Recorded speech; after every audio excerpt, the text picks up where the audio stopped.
Hello YouTubers, my name is X Factor. Today we're going to be shaking it up quite a bit, playing some Lumphini Garden Conquest size large, and that is not a Coyote Optic. What weapon am I using? That means this is not my top 20 kits, which I've ground out the Coyote Optic for.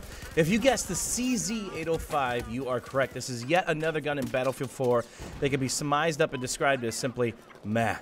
It's really good at long range, pretty darn good at medium range. But again, with the 700 rate of fire, it can get you in trouble at those closer ranges, which you'll see a couple times where it takes me longer to kill a specific target than switch over. And we're going to be talking about this. See those glowing red orbs? Everything coming at me? The grenade spam is drastically changing yet again in the CTE servers. It's something that DICE has been working on for a while. We've already seen one adjustment with grenade spam. And remember back in the days with Bad Company 2, DICE even did a commercial to taunt the Call of Duty or Modern Warfare community called Frags, Friends Really Against Grenade Spam. DICE took pride that you had to use bullets to move people off of points and get to where you wanted to, not just lobbing and spamming 3 or 4 or 5 grenades, or sitting on a support bag and having a never-ending supply. So not only is that changing, but also transition speeds are changing, soldier movement side to side, and that's something we got to see at DICE LA firsthand. We got to play a version of Battlefield 4 that wasn't released on CTE, and basically what it was is that you are sprinting top speed faster. You get up to top speed faster, and I believe at that build you could strafe side to side just a little bit quicker. Much more responsive gameplay, as I'm trying to figure out if I fit through that spot to kind of get a little nasty side rage angle off, but obviously it didn't work, and C4 does not go through those walls.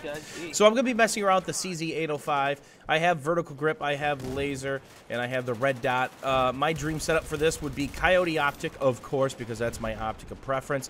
I would probably run Stubby, something that gives me a little bit more bonus when I am holding mouse button 1, because this is a weapon that you don't have to microburst or burst as much at medium and longer ranges. Sometimes at medium ranges, just hold down the trigger.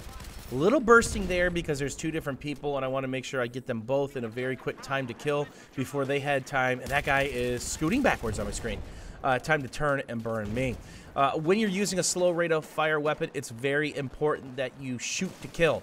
If somebody's close to cover and you think they can get behind that cover, you're just going to alert them, and more than likely they're going to have a better weapon, a higher rate of fire weapon, or Scar H is just going to rip your head off at that range. So be very careful. Not to mention, you're giving away your position.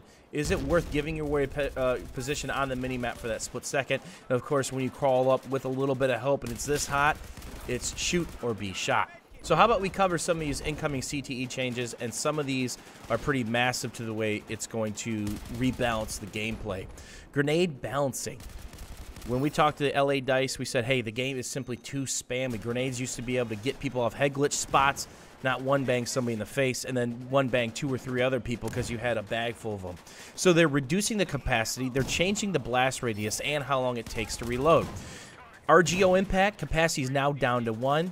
The inner blast radius has been reduced down to what I think is 1 meter, it looks like, down from 1.65.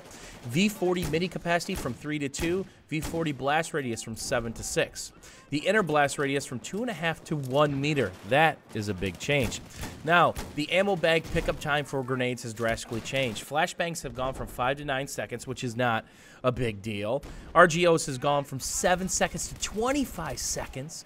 V40s, 8 seconds to 13 seconds. Hand flare, 1 to 6 seconds. M18, 5 to 9 seconds. M34, 8 to 25 seconds. M67, 5 to 25 seconds. They've even messed with the dart. XM25 dart, 1 second to 3.5 seconds. And the XM25, 3.5 to 6 seconds. And of course, the smoke and LVG. LVG and HE are now 8 seconds to 9 seconds, which is just 1 added second. Not a big deal. At the end of the day, what do you think this changes? This more than likely changes when and how often you're going to use your grenades. It's going to be something of a cherished product. It's not something that you can simply spam anymore when you get to a hot conquest point or rush point. People always say, well, metros and lockers are horrible. Well, it's nothing but choke point city. But there are maps like this where there's hotly contested flags for any given moment, and all you see is nades everywhere. Now you're going to have to think long and hard before you use that grenade, because more than likely you're not sitting on a support bag for 25 seconds to refill your grenades, as I do just a little bit of bursting to control the very, very little horizontal and almost non-existent vertical recoil of this weapon. And that's the only strong suit of the CZ-805, is it has a very G36C type of feel to it, where there is very little vertical recoil and no horizontal recoil, something like the AK-5C, allowing you to be very accurate at the longer ranges. And because this is an assault rifle, this doesn't have the massive damage drop-off that, say, the PDWs have. And that's something I brought up while at Dice LA. I said, hey, why do PDWs have some of the highest horizontal recoil in the game, with the exception of the MPX, then also have some of the highest damage drop-off at the longer ranges? You're tickling people with the feather. When you partner together high horizontal recoil and massive damage drop-off, that is not a good combination. It's inaccurate at long range, even if you're tapping and burst firing, and it's simply tickling them.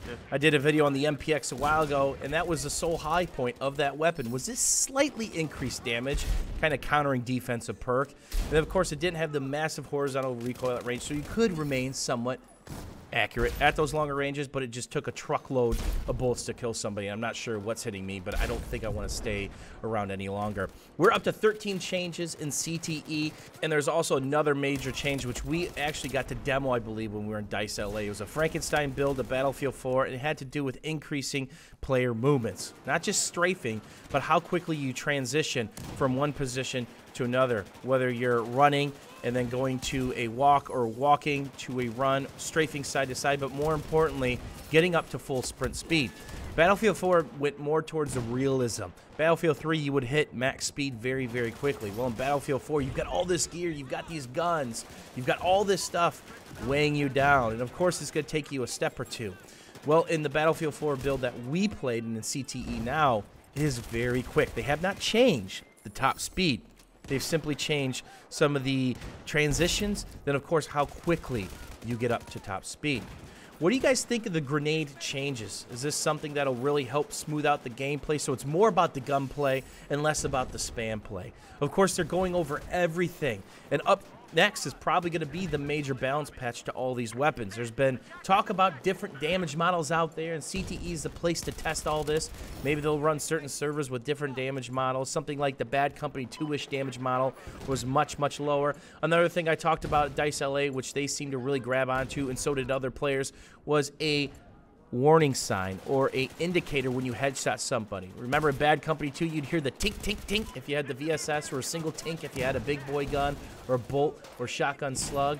You didn't need to see it in the crosshair like you would in Hardline, but just to hear it is just such a wonderful, pretty sound. As always, YouTubers, thanks for watching. Thanks for hanging out. Hopefully you guys enjoyed this CZ-805 gameplay. If you guys have any questions or comments, let me know down below, and I'll see you soon.